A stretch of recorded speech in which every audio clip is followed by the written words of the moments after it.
Hola queridos amigos de Mater Mundi, estamos aquí de nuevo con todos vosotros. Hola Jaime. Hola Beatriz, hola amigos de Mater Mundi. Bueno, pues en el último programa nos quedamos en el libro de Josué y vamos a comenzar ahora con los jueces.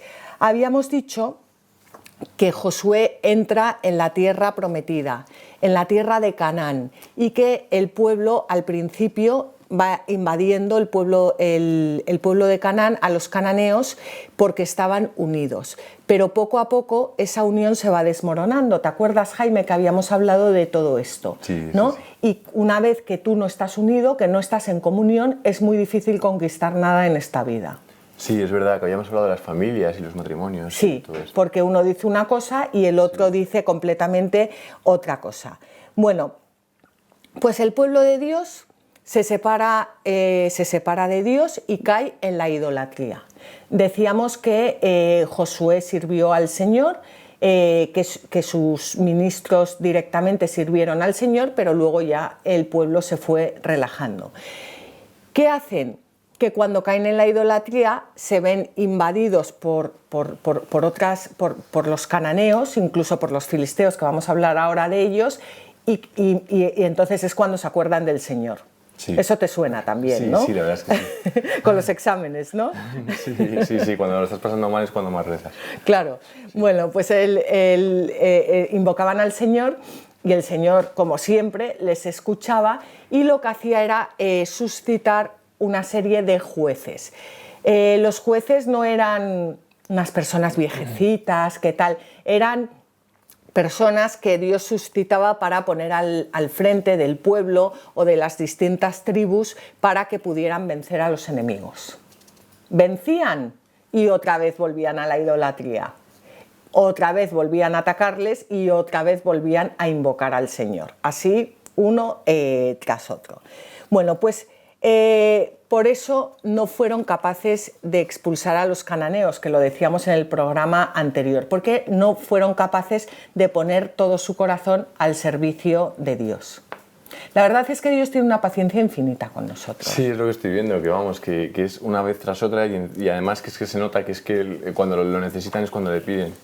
Y en cambio el Señor siempre ayuda y hasta ahí se muerde la lengua, por así decirlo. Por eso muchas veces ahora, y tú también lo verás con tus amigos, Jaime, que vemos cómo a veces nos vienen desgracias y muchas veces esas desgracias no es que Dios nos las mande, porque Dios no tiene ningún interés en mandarnos nada, sino que las permite para también purificarnos. Y muchas veces a través de desgracias tendrás tú amigos o conocerás personas que han vuelto su corazón totalmente al Señor. Sí, personas que tampoco rezan mucho, ¿no? Y que dicen, vamos a rezar por esto, rezad lo que sepáis o lo que sea, porque es verdad que enseguida se va la cabeza solo a eso, vamos. Sí, que cuando todo va bien, pues, pero cuando empiezan las malas rachas hay que apoyarse en algo, ¿no? Y mejor apoyarse en el Señor que apoyarse en las drogas o en el alcohol o en muchas otras cosas, ¿no? Bueno, pues el pueblo de Israel, ¿qué pasa? Conquistaba a los cananeos y se relajaba. Y además pues les gustaba su modo de vida y copiaba cosas del modo de vida y se iba relajando. Mientras tanto, como hemos dicho, el pueblo de Israel se va desmoronando, se van peleando las tribus entre sí hasta el punto de que incluso tienen guerras civiles entre ellos. O sea, sí, vamos. Eso de divide y vencerás. Sí. Bueno, pues eso. Y vienen los filisteos. ¿Quiénes eran los filisteos? Bueno, los filisteos eran unos pueblos que venían por mar y que eran unos enemigos, enemiguísimos del pueblo de Israel, porque entraron por mar en la tierra de Canaán. El nombre de Palestina viene de los filisteos, de los filistim, que son los que intentan conquistar toda esa zona, y por eso a Palestina se le llama Palestina, por los filisteos, por los filistín, viene de ahí, ¿vale? Aunque Dios iba suscitando una serie de jueces para que les liberase, al final, como hemos dicho antes, van cayendo en la idolatría. Nosotros no nos vamos a meter hoy en el libro de los jueces porque no acabaríamos nunca, pero como siempre os invito a que escuchéis los programas si queréis en Radio María. La historia de los jueces, la verdad es que es una historia apasionante y también nos enseña mucho lo burros que somos muchas veces y la paciencia que, como hemos dicho, tiene Dios con nosotros. Podéis escuchar ahí los programas, viene totalmente explicado con citas de padres de la Iglesia. Yo creo que actual, un tema muy actual, así que os invitamos a todos a que si queréis profundizar más y recordaros que estos programas que estamos haciendo sobre este libro, Conociendo las Escrituras, no pretendemos profundizar, como por ejemplo ya os digo hago en el programa de Radio María La Tierra Prometida. No es esa profundización, sino simplemente dar unas bases para que luego vosotros podáis ir profundizando, y que cuando, por ejemplo, leamos la historia de un juez, pues sepamos lo que está pasando, que el pueblo de Israel está siendo invadido por los filisteos, que no obedecen al Señor, que se pelean unas tribus con las otras, que no son capaces de vencerlos, que el Señor suscita a unas personas para que las salven. Y que sepamos leerlo en esas claves. Sí, sí. No sé si a ti te está sirviendo esto, Jaime. La verdad es que me está sirviendo muchísimo, porque es verdad que ahora voy a misa y entiendo pues, las primeras lecturas, ¿no? Sobre todo que es el Antiguo Testamento más, pues la entiendo bastante mejor. Dices, anda, eso me suena. Sí, sí. Y prestas atención. Sí, la verdad es que sí. Pues ya solo con eso ya hemos logrado nuestros objetivos y luego ya a partir de estos cursos podéis profundizar todo lo que queráis en más, pero por lo menos tener una visión de lo que es la historia de la salvación. Por eso no entramos muchas veces en profundidades porque si no, no acabaríamos nunca y a mí me echarían de Matermundi. Así que vamos a continuar ahora con Samuel. Samuel es el último juez de Israel. Samuel es un profeta y es el último juez de Israel.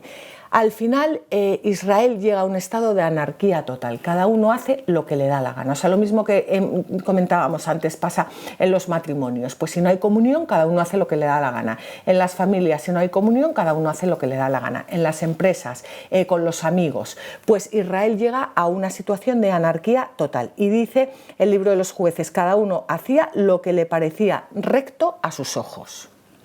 Ya no tienen sus ojos fijos en Dios, ya no hacen a lo que Dios les ha dicho, sino lo que cada uno considera que tiene que hacer, o sea, lo que le da la gana, ¿no? Hablando claro y pronto. Incluso los sacerdotes levitas también se habían convertido en una especie de mercenarios, se enriquecían con los sacrificios, o sea, que iban de mal en peor. Y los israelitas sabían que o cambiaban radicalmente o se terminaba aquí todo por lo que sus antepasados habían luchado. ¿Pero qué hacen? En vez de volverse humildemente a Dios y suplicarle el perdón y ponerse a su servicio y alabarle y glorificarle y tal, lo que hacen es que quieren un rey. Porque el resto de los pueblos tenían un rey, a ellos no les bastaba que su rey fuera el Dios verdadero, y entonces quieren un rey, quieren ser como los demás reyes. Esto también te sonará, que esto nos pasa muchísimo a los cristianos hoy en día, que queremos ser como los demás. No nos basta que Dios sea nuestro rey, no nos basta que Dios nos haya dado unas leyes, no nos basta ser el pueblo de Dios, sino que queremos ser como los demás. Sí, sí, sí. Ya entiendo. Y también es verdad que no, pues se veían como una situación de anarquía, dice, y de tal que dicen, mira, alguien que nos lidere un poco, que nos guíe, o... Claro. No veían a Dios, ¿no?, en ese alguien. No, en ese alguien querían un rey como los demás. Porque ya tenían además a Samuel. Bueno, pues Samuel, que hizo ahí, cometió también un error. ¿Conocéis la historia de Samuel? Samuel era el hijo de Ana, Ana era estéril, la mujer de Elcaná, iba todos los años al templo. Elcaná tenía otra mujer que era Peniná. Peniná tenía varios hijos, no paraba de insultar a Ana, y Ana le pedía al Señor día y noche que le diera un hijo. Y antes de que el Señor se lo diera, Ana consagra a ese hijo a Dios, que es Samuel. ¿Te acuerdas, Jaime? Te sonará, ¿no? Samuel, cuando Ana le desteta, le lleva al servicio de... Esto también está en los programas de Radio María. Lo lleva al templo, y allí Samuel se cría junto al sacerdote Elí. Y Dios le llama, porque ya la voz de Dios se iba apagando en el pueblo de Israel, y Dios le llama. Entonces Samuel cree que es el sacerdote Elí el que le llama, hasta que ya el sacerdote Elí comprende que es Dios el que le está llamando, y le dice: cuando escuches la voz, dile, habla, Señor, que tu siervo escucha. Ese es Samuel, ¿eh? Bueno, pues Samuel es sacerdote, se cría en el templo junto a Elí, y es el último de los jueces de Israel. Al igual que le ocurrió a Elí, que tuvo unos hijos que se pervirtieron, Samuel tiene unos hijos que también están pervertidos. Entonces los ancianos de Israel van a ver a Samuel a su casa y le dicen lo siguiente: Tú te vas haciendo viejo y tus hijos no se comportan como tú. Nómbranos un rey que nos gobierne como hacen las demás naciones. Samuel se toma esto totalmente como una ofensa personal, y lo que hace, fíjate que la diferencia, Samuel está dolido, pero no se pone a pegar gritos, no les insulta, invoca al Señor. Qué maravilla si nosotros, cada vez que estuviéramos dolidos, invocásemos al Señor. Y vamos a ver lo que el Señor le responde a Samuel. El Señor le dijo a Samuel: escucha la voz del pueblo en todo lo que te propone. No es a ti a quien rechazan, sino a mí. No quieren que sea su rey. Han obrado así desde que salieron de Egipto hasta el día de hoy. Me han abandonado y han servido a dioses extranjeros, y así se portan ahora contigo. Sin embargo, escucha su voz, pero adviérteles bien y explícales los derechos del rey que reine sobre ellos. Bueno, pues como hemos dicho, el pueblo no estaba rechazando directamente a Samuel, sino a Dios. Es que qué actual es esto. Sí, completamente. Vamos, que tú, él lo veía desde su punto de vista, ahora el marrón que me ha caído encima, lo mal que lo voy a estar pasando yo y eso, y como que no ve a Dios que es a él realmente el que lo está pasando mal, el que está sufriendo de verdad. Pues exactamente. Y ahora viene una... vamos a leer unas líneas que son impresionantes. Antes de eso, decir que Moisés ya había profetizado en el libro de la ley y en el Deuteronomio que esto iba a suceder. Pero ahora vamos a leer unas líneas que son los estatutos del rey, en los que Samuel, por orden de Dios, va a explicarles al pueblo lo que significa tener un rey. Y el pueblo aún así va a querer el rey. Y esto es que es totalmente actual hoy en día, porque ¿cuántas veces nosotros nos esclavizamos con miles de pecados, pero preferimos ser esclavos del pecado en el mundo que darnos totalmente a Dios? Nos cuesta muchísimo más encontrar la libertad en Dios y poner toda nuestra confianza en Él que vivir totalmente esclavos a los reyes de este mundo. Vamos a leerlo porque esto es algo importantísimo. Samuel transmitió estas palabras del Señor al pueblo que solicitaba un rey, y les dijo: estos son los derechos del rey que reine sobre vosotros. Tomará a vuestros hijos, los destinará a sus carros y a sus caballos, y les hará correr delante de sus carrozas. Los utilizará en su ejército como jefes de centuria y oficiales. Les hará sembrar y segar sus campos y fabricar armas y carros. A vuestras hijas las tomará como perfumistas, panaderas y cocineras. Vuestros campos, vuestras viñas y vuestros mejores olivares os los tomará para dárselos a sus sirvientes. De vuestras cosechas y de vuestras vendimias os exigirá el diezmo para dárselo a sus cortesanos y servidores. Vuestros siervos y siervas y vuestros mejores bueyes y borricos los llevará para emplearlos en sus labores. Hasta de vuestros rebaños os exigirá diezmos, y vosotros mismos seréis sus siervos. Aquel día gritaréis contra los reyes que vosotros mismos habéis elegido, pero entonces el Señor no os escuchará. Sin embargo, el pueblo no quiso entender la voz de Samuel y dijeron: no, tendremos un rey que nos gobierne y seremos como las demás naciones. Nos gobernará nuestro rey y saldrá delante de nosotros para luchar con nosotros. Bueno, pues fíjate, Jaime, tomará a vuestros hijos para ir a luchar. Claro, no va a ir el rey está en su palacio abanicándose, y tomará a vuestros hijos, a vuestras hijas como perfumistas. A mí eso me suena, ¿no? Vuestros campos, vuestras viñas, vuestros mejores olivares, vuestras cosechas, vuestras vendimias, vuestros siervos y siervas, vuestros mejores bueyes y borricos, vuestros rebaños, y a vosotros mismos. Ese es el antirrey. Eso es de lo que hablaba San Agustín en las dos ciudades. Eso es de lo que ha hablado San Ignacio de Loyola en los ejercicios espirituales. O ponemos la bandera en un reino o ponemos la bandera en otro reino. O ponemos nuestra bandera en el reino de Dios o ponemos la bandera en el reino del diablo. No hay término medio. O sea, o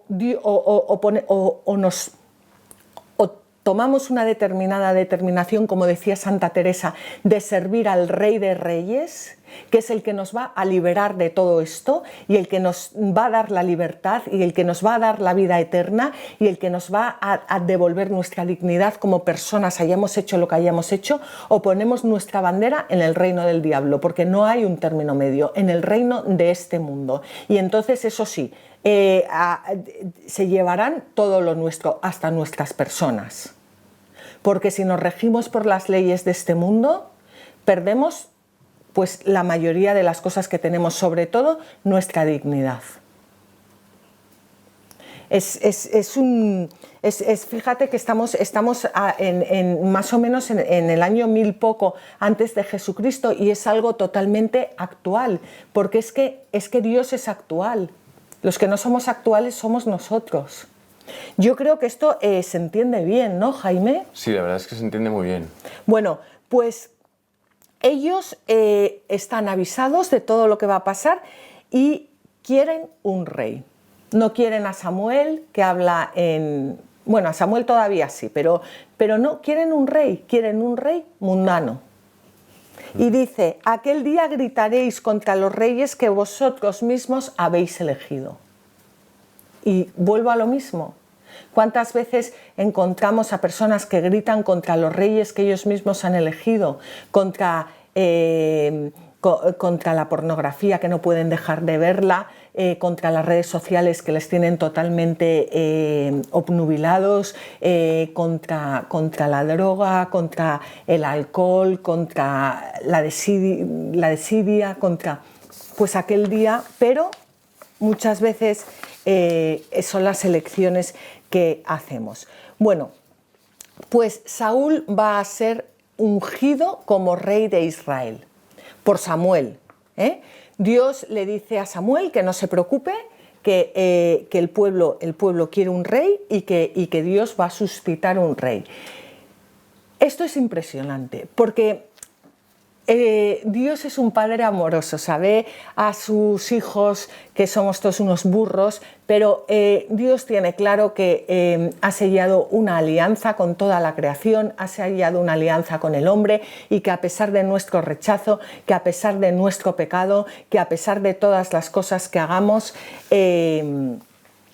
pues que Él va a seguir con su alianza hasta llegar a la alianza definitiva, que es la alianza en su Hijo Jesucristo, que va a ser el Rey de Reyes, porque no va a haber otro rey. Por eso o servimos a nuestro Rey, o servimos a Jesucristo, o servimos al otro, que es el anticristo. Todo aquello que va en contra de Cristo es el anticristo. Bueno, pues Samuel es conducido por Dios ante Saúl. Saúl pertenecía a la pequeñita tribu de Benjamín, que estuvo a punto de desaparecer con todas esas luchas, y Saúl tenía la apariencia de un rey. Dice la Biblia que no había nadie más alto, que era, bueno, estupendo. Lo vamos a ver en contraposición al siguiente rey, que va a ser el rey David.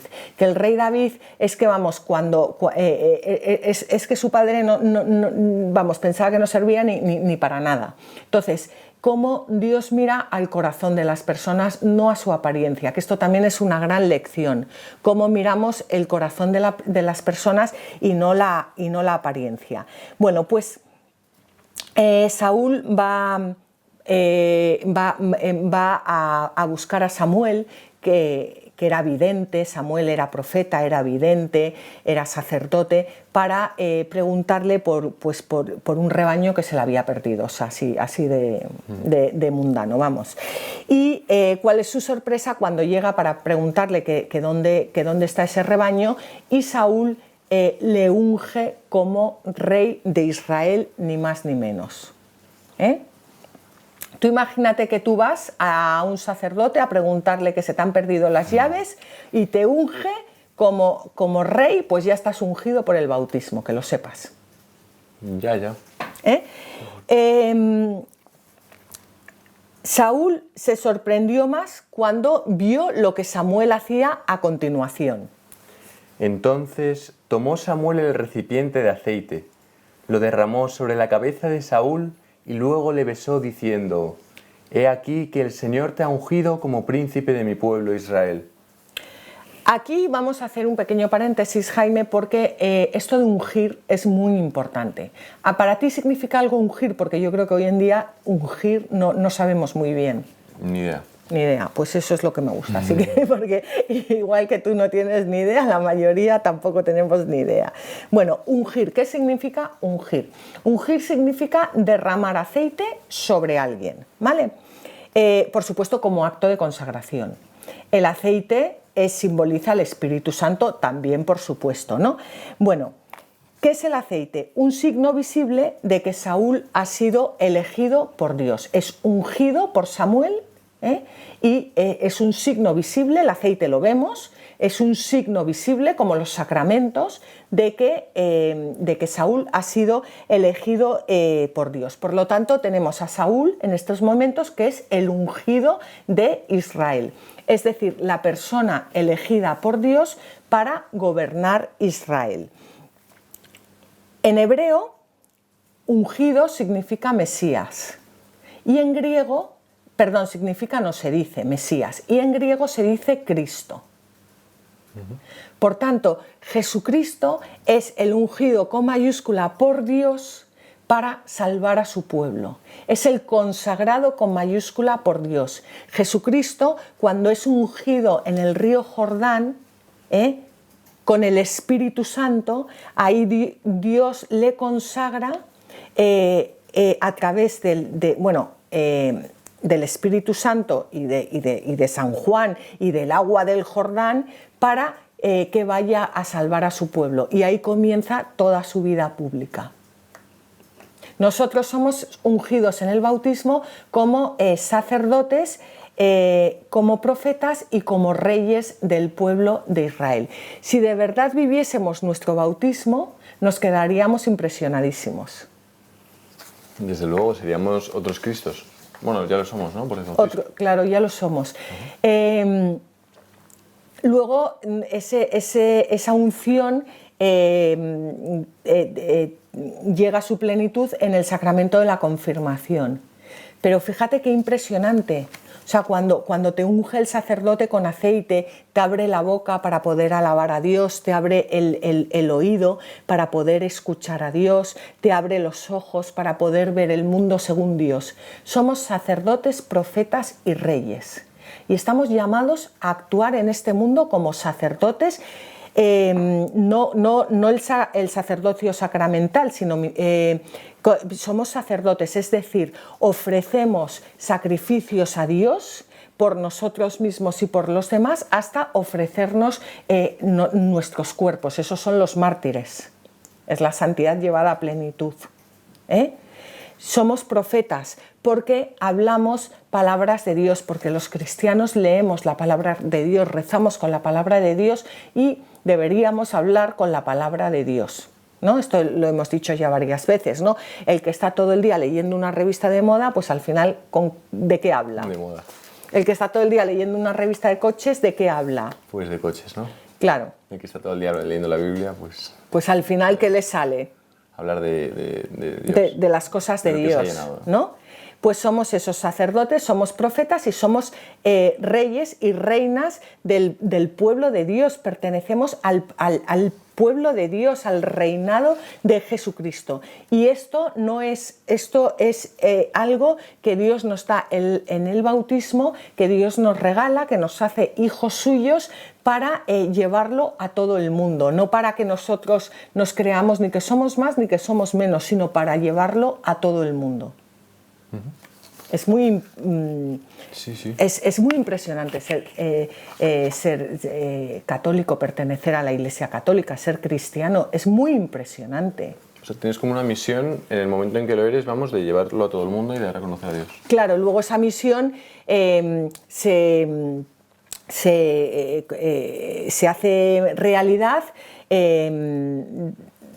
pues no quiero decir, es que no me sale ahora la palabra, pero bueno, se solidifica en el matrimonio o en el sacerdocio o en la vida consagrada,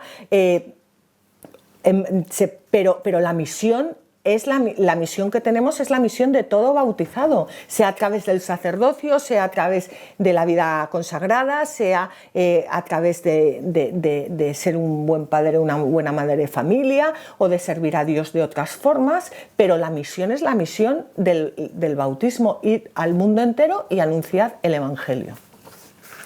Bueno, pues Saúl va a ser el primer rey de Israel. Hasta aquel momento solo los sacerdotes habían sido ungidos y ahora ya es ungido el rey, porque hasta aquel momento no había habido ningún rey de Israel.